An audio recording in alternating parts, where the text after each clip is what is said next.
Sheikh, in your Reclaiming Our Communities video, I thought that you did something really very brilliant, and I'm not saying that to praise you or flatter you, but this is actually the reason why I was really insisting that we bring you on the show, and that was your analysis of the balance between not being nationalist on the one hand, but also on the other hand, accepting and valuing and cherishing the community that we come from. So it happened to me in prison that the imam, our imam, he was from St. Louis, African American. This is over at Allenwood, right near you, Allenwood, Pennsylvania, Federal Correctional Institution. Okay.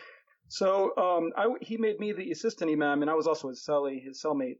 So as assistant, not really assistant imam, but I was assistant. So what he would do is he would do the khutbah 3 days, 3 of the Fridays out of the month, and have me do a khutbah 1 of the Fridays. So he wound up going to the whole over a food strike that was alleged to be planned.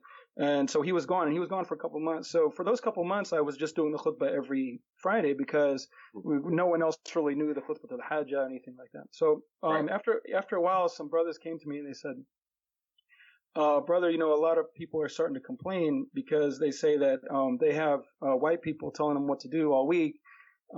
These officers, and they don't want to come on Friday and then have another white guy tell them what to do.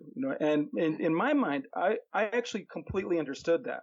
Like, to me, that's not a racist thing. It's the fact that these are people who don't really, first of all, they're not really steeped in Islam per se. They're street guys. They're guys who are new to the religion. They're guys who, and they want to hear people speak in their language. I've got this real square, suburban Midwest West County accent. You know what I mean? And St. Louis accent. So, and I don't have the same background, and I can't make some of the references that resonate. And I'm just coming from a different place. So it's understandable to me. So what I thought was so interesting about your talk is that I thought you really struck a balance between the sort of extreme, like a sort of an extreme on one hand of being nationalist and the extreme on the other, which is having Saudis micromanage your community. So I wanted to ask you, can you elaborate a little bit more on this? One of the fantastic points he made was, how is it that Palestinians can celebrate, being Palestinian, but African Americans can't? You really did a lot of that in your talk, but I wanted to see if there was anything else more that you could elaborate on there. Yeah, well, I mean, the cultural references, I mean, even the Prophet sallallahu alaihi wasallam, what made him so effective with the Sahaba was that he was able to give them cultural references. I mean, I can give you a ton of hadith wherein he used references that only Arabs would understand. Not just Arabs, but only people in his environment would understand. He said, if Allah subhanahu wa ta'ala was to guide by your hands one person, it would be better for you than red camels. Do you understand that reference? You understand? No. Have you ever even seen a red camel? I've lived in Saudi Arabia. I've never seen a red camel in my life. Didn't even know they existed. And even if, then what is the value of a red camel amongst Arabs?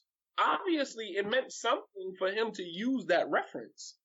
You understand what I'm saying? So when you think about things like that, you have to understand that the Prophet ﷺ, he knew his people. He knew how to communicate to them. He knew how to use references that would serve as, incentives to get them to do things. Now, when you take somebody who is Caucasian, who grew up, you have some Caucasians that grew up in predominantly hood environments, where there's, ghettos, inner city, poor inner city. You take a guy like Eminem, he's an honorary black guy. All his friends were black, he's an honorary black dude. You know what I mean? Like, for Eminem to get up and, and even him, when you look at Eminem, he uses caution, even when he's addressing black issues. You understand what I'm saying? Because he knows that even though he might have that past in the hood because he grew up in those environments and all of his friends and all of his references is that he still has to exercise caution because he still has a past. He still can benefit from the white privilege that is systematically given to Caucasians that live in this environment. So you take an African American like myself, come from the hood, and we get down to prison and all of the guards are white, and sometimes they call you nigga to your face. They don't care. You know what I'm saying? Like, they don't care. You're not going to do anything to them. And then you go to Jumu'ah services, and then the imam is a white guy. What message is being sent? Now, mind you, the person that called me to Islam was a Caucasian brother. I never forget him, Abdulaziz. He was one of the people that I actually uttered the Shahada because of him. After Allah subhanahu wa ta'ala, he said to me, like, my man brought me to the masjid. They were giving a lecture about death or whatever. And my man asked me after I finished, he was like, yo, you want to take your Shahada? I was like, I'm still on the ropes, man. And so this brother, Abdulaziz, came up to me and he said, man, let me ask you a question. He said, do you believe Islam is the truth? I said, yes. He said, well, let me ask you, if you die right now knowing that Islam is the truth, how do you think you stand before God on the day of judgment? And it was like a ton of bricks just hit me in my head. And I uttered my Shahada right then and there. So I'm not saying that a Caucasian cannot be effective in communicating Islam to people who are predominantly black. That's not what I'm saying. What I'm saying is that Caucasians sometimes lack the sympathy for the people that they are addressing, because they're speaking from, especially those that do not come from those environments, you're speaking from a different reference point. If you grew up in a silver spoon in your mouth and you grew up in middle class America, you went to high schools that gave you laptops. You understand what I'm saying? Like, we went to high schools that you had metal detectors at the front door. You understand what I'm saying? Where you went to a school where you were given laptops. You know what I mean? Like, your school budget was, in the hundreds of thousands. You know what I'm saying? Like, school Millions. budget, you understand what I'm saying? The millions. Yeah. You understand? And then now you become Muslim and then you come to this environment, and then not only are your speech is automatically going to sound condescending. It's going to sound condescending because you are speaking from your own reference point. And you can't deny that, and I'm not saying that a Caucasian convert or a Caucasian Muslim cannot be effective in a predominantly African American community, but you also have to consider the cultural lines that are being neglected and sometimes overstepped because you are not sensitive enough to understand the dynamics that are at play here, and you think about, the example that I used was a guy named Umar Quinn, who was actually the brother-in-law of Abu Uwais, rahimahullah ta'ala. And, you listen to some of his khutbahs, and how he screams on the microphone and screams on the minbar, and how his words and I mean, like, I could get on the minbar and say the same exact thing and it would be received well. He could get on the minbar and say the same exact thing and people would be like, man, see, this is why I can't take from, a white convert. This is why I can't take from a white imam, whatever, because it comes off, you are not sensitive enough to understand the cultural boundaries that are here, that are at play. And, I would think that as a, white imam, that you would try to cultivate somebody from their own. And not only that, the point that I mentioned was that why is it that white converts spend the vast majority of their time in predominantly African American communities? Why don't you go back to your environment and begin giving da'wah in your environment? Middle class suburban America. Why don't you go? I can't go there. You understand what I'm saying? Like, they're not going to invite somebody like me. The moment I open my mouth and, I start using, my vernacular changes when I'm speaking sometimes and I get emotional, it comes off as aggressive. I become that aggressive black man. You understand what I'm saying? And then, so there's environments, areas that we can't go.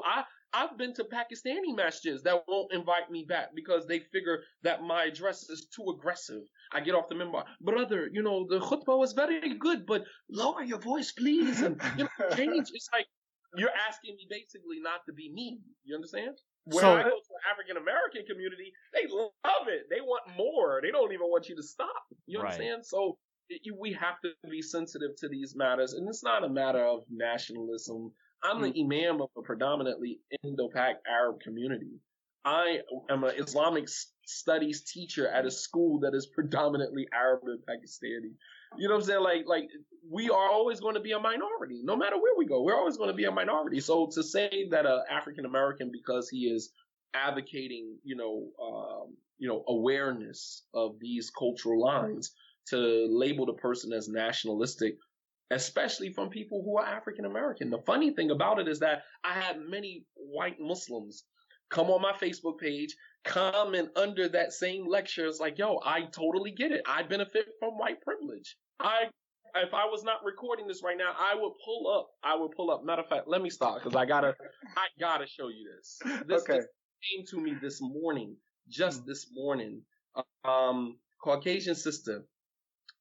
Let me just show you her picture first. All right, so you can actually see.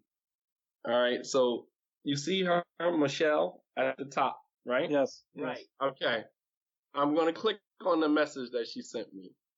She said, Assalamu alaikum. I've listened to 2 of your lectures. I've read many of your posts and took Shahada 21 years ago.